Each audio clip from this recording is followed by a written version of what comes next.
Oh, me, it's the same. Lack of finances due to limited income. Indecisive about career options. Same thing? Oh. Yeah. And the last one, I think, was no knowledge of labor market information. No, this one here. Yeah. Okay.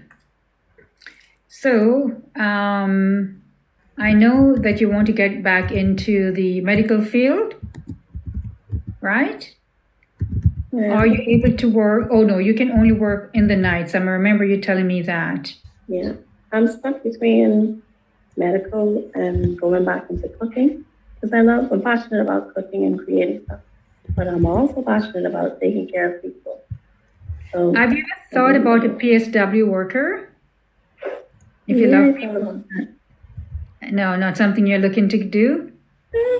I'll try it to get my foot in the door, like you say. Okay, but it's to work with elderlies, not children. Okay. Are you okay with that? Yeah. There's a huge demand for that, by the way. Huge. Everyone is looking for PSW workers right now. All the caregiving homes, like for seniors, they're looking for that. And you don't have to have a college degree or university degree. You need to have your grade 12, and there is a specific training that you can do, and it also leads into employment. So it's training into employment. Okay. So that would be indecisive career options. That's what we're talking about right here. So if you want to do a PSW, definitely we can explore that together, okay? Okay. But what I'd like you to do is to go into, I want you to go onto the labor market information website. Yeah. And I want you to explore PSW worker. What is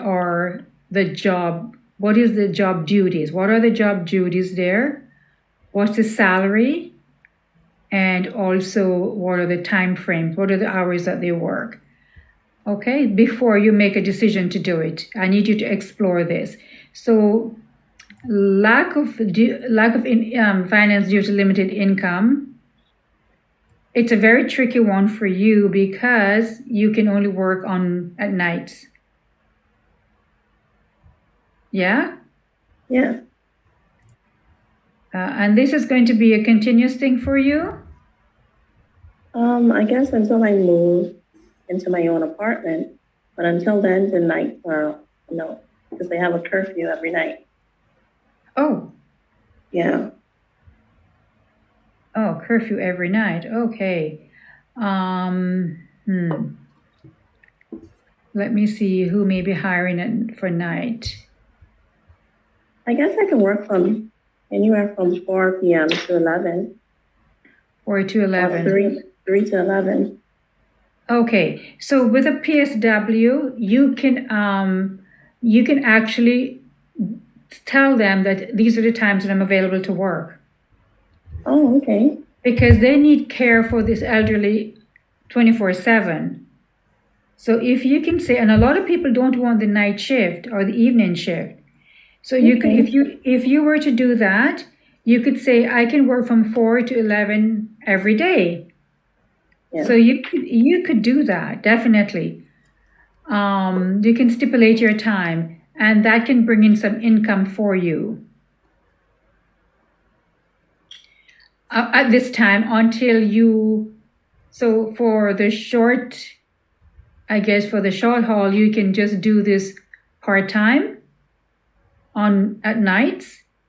And indecisive career options, you're unsure as what you want to do because you want it to be a medical assistant, administrative assistant, and you want to work as a PSW. So you know what? When I meet with you one-on-one, next, is it Friday? This Friday, yeah, Yeah, 1:30. I am going to talk with you one-on-one as how we can address all of this, okay? Okay. I will speak with you about that. With Okay. with regards to the no knowledge of labor market information, am I doing that with you? Yes. I have a labor market presentation on Monday, October the 3rd. So you're going to learn all about that. Okay? So you're going to have all the information you need there. Alrighty, so when we meet up, I'll talk to you about the finance part, and we'll talk about the career options. Okay. Alrighty, well, thank you for sharing, and you can do the same thing and drop it in your box. Okay. I can quickly do one more person. Sure, I'm fine with it being me next. Okay, Ash. 1 second while I just pull that up. So you said 3? I have 4. Do you want me to just give you all 4 of them or just 3? Give me 3 because I may not have time to do all 4 before. Okay. In that case, I'll skip the lack of finances one since everyone seems to be in that boat. Okay, thanks.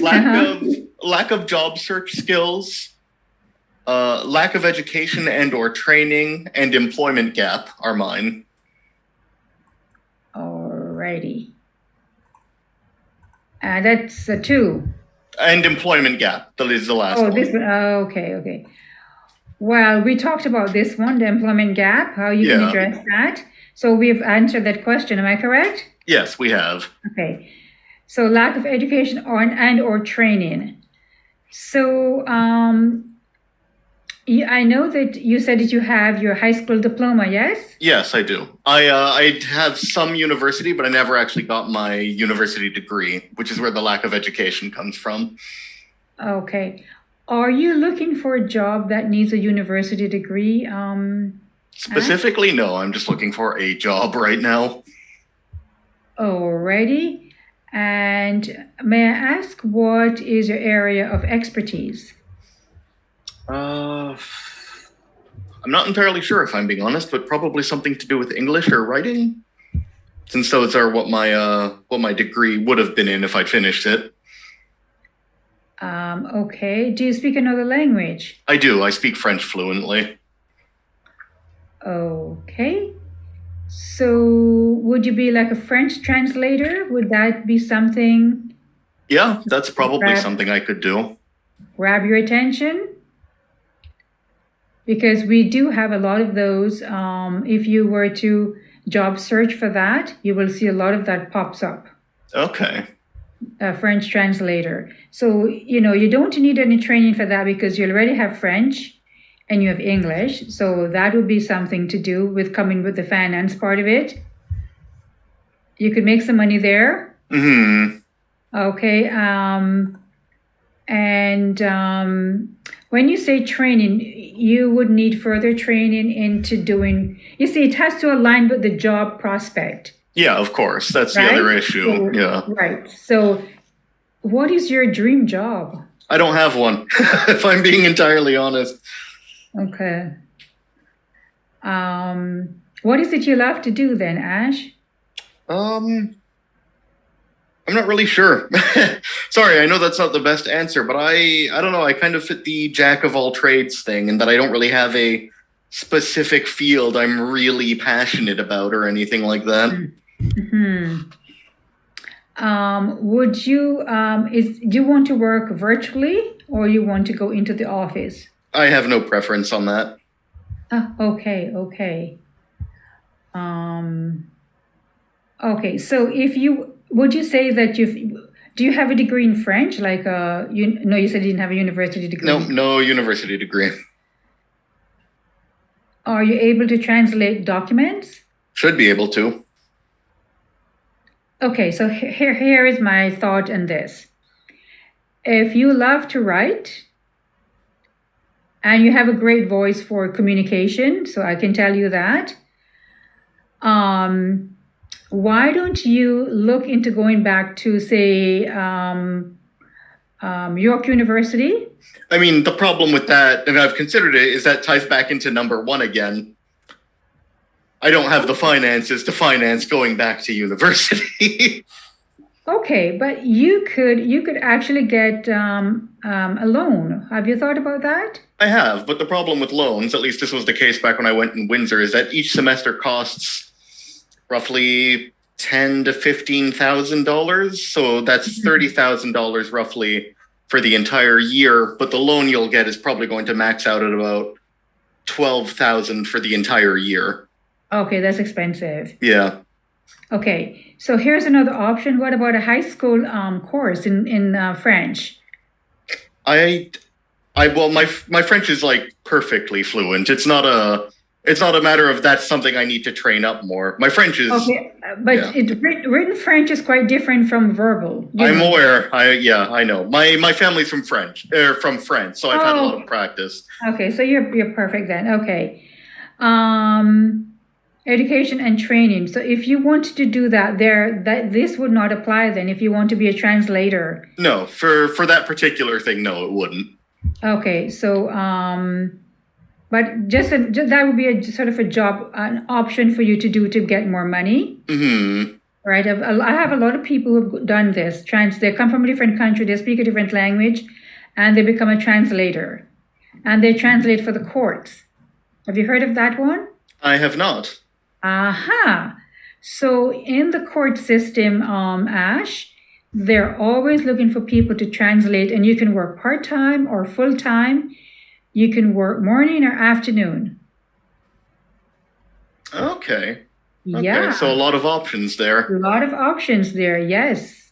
And they have an organization that just provide this service. So that's something that you need to research. Mm-hmm. Okay. Now, if you want to change your career path and do something completely different, then we could look at education and training. But first, you need to identify what is it that you would like to do. Yeah, that makes sense. Right? If you want to, when you were at university, may I ask what you were studying? I was doing a double major in English and philosophy. Okay, so you could finish up that, but then again, it's going to cost you money, right? Yeah, that's the only reason that I haven't yet is the money piece. Okay, so let's look at it in a realistic way then. Explore the opportunity to work part-time as a translator. Okay. Mm-hmm. And then when you have saved enough money, go back to school and finish up your degree. Yeah, then that makes sense. Then apply for the dream job. Yep. Okay, yeah, that makes sense. That makes sense? Yep. Okay, I'm glad I'm able to help. Lack of job search skills. I'm going to do that with you. I figured, yeah. I mean, we already went over some of it with the job bank, so. Yes, exactly. But I think it's here somewhere. Job search skills assessment, presentation. Job search.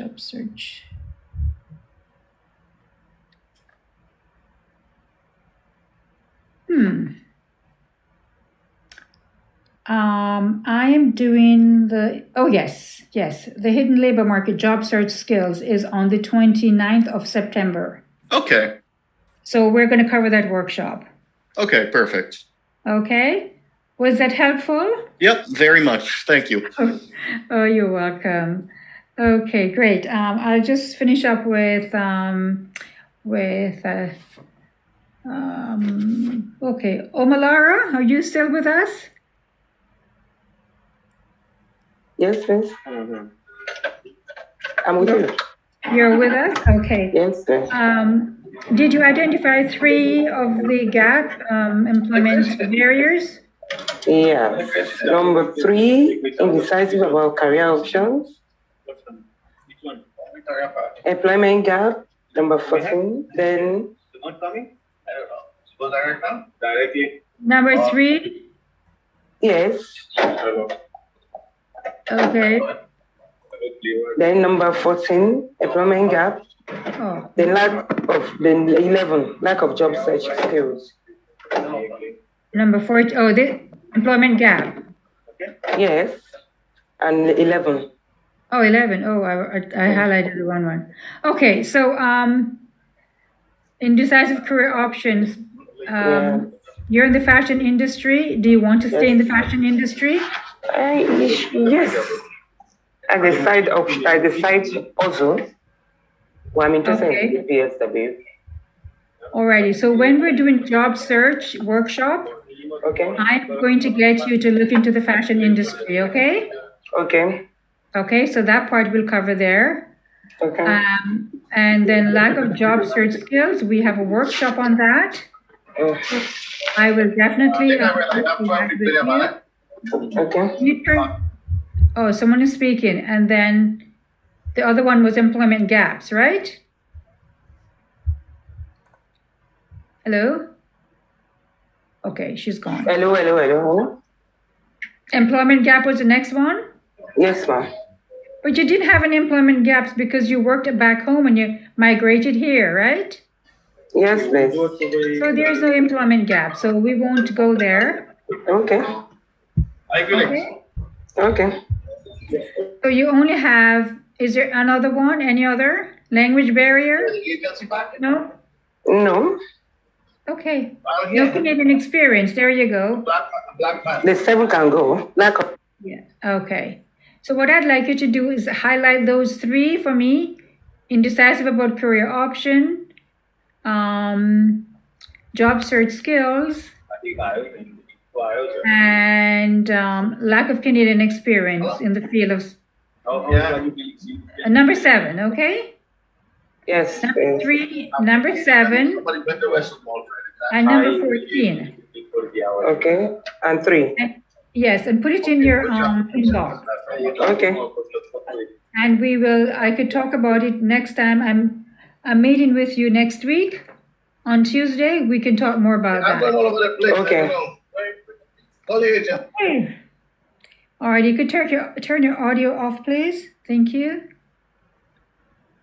Okay, thank you so much, everyone, for sharing some of your thoughts with me and some of the barriers that you might be facing. I know number 1 is we don't have enough money to survive, and today they've raised the interest rate. Did you guys heard about that? No. Interest rate for what? The bank rate went up by 1%. Oh, the credit cards? Bank of Canada. Oh, So everything is going to be affected. Your credit card, your line of credit, your mortgage, the food that you have to go to the grocery store, transport, everything is going to be affected now. More so housing. The housing industry is greatly affected by the bank raising the interest rate. So today they're going up by 1%, and I think we're at 3% now. So definitely lack of finance due to limited income. It's going to be a lot of others who are experiencing this problem. Not just us in this workshop, but a lot of other people. Okay, so alrighty. I hope this was informative for you. I hope that you have some takeaway to identify some barriers to employment, and also that you got some answers as how to overcome some of them. Okay, but we do have a lot of workshops to cover, and this one is really to show you to tell you about some of the barriers that we are aware of when it comes on to entering the workforce. Someone who is migrated here, someone who maybe needs some more experience, and sometimes people don't have the skills or the know-how to navigate the job market, right? But the workshops are coming, job search skills are coming. We have the labor market information job workshop is coming, and all of these things are coming. So hopefully, we were able to shine a little bit of light on some of the gaps, some of the barriers that you may have experience in. Alrighty, any questions before we sign off for today? No. No. Okay, so I would like you to just, identify, put this in your, please drop this in your inbox on Google Drive with your name and date. I am going to go back to it when I meet with you one-on-one, okay? Okay. And we can explore on a personal level. Okay, good. This is a class setting, so sometimes we can go into details, but on one-on-one we can talk more about it. Well, thank you so much all for coming today and showing up, and I hope that you do have some takeaway from the workshop, today's workshop. Thank you so much. Right, have a good afternoon, and I'll see you tomorrow at 10. You too. Thanks. Okay. Bye. Take care. Bye now.